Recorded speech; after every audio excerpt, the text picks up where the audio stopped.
Nagpasaya at nagpakilig ng fans ang mga bida ng Kapuso Primetime series na Meant to Be. Nagbookingan din sila ng mga sikreto behind the scenes. Yan ang chika ni Katatibayan. Pinagkaguluhan ng cast na Meant to Be sa kanilang mall show sa Novaliches. Hindi magkamayaw ang fans na makita ang mga idolo sa pangunguna ni Primetime Princess Barbie Forteza. Tilian to the max ang audience nang isa-isa lumabas on stage ang 4 na leading men ng Meant to Be. Unang lumabas si Adi Raj na Very Cuela sa kanyang Mr. Suave song rendition. Kilig naman ang mga babae nang haranain sila ng British heartthrob na si Ivan Dorschner. Pinasaya naman ni Jack Roberto isang fan at napasubo pa sa isang challenge. Game na ipinakita ng binansagang pambansang abs ang kanyang six-pack. Siyempre, hindi rin papahuli sa pagpapakilig si Ken Chan.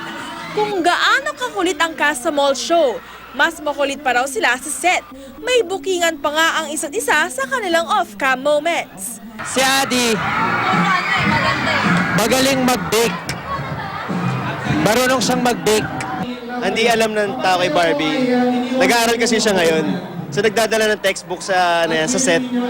Ang galing niya, kaya niyang matulog sa set or kahit saan na kahit anong oras, kahit biglang pagtingin namin.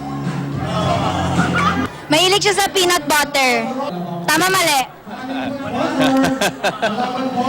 Ito, doble tama. Katatibayan updated sa showbiz happenings.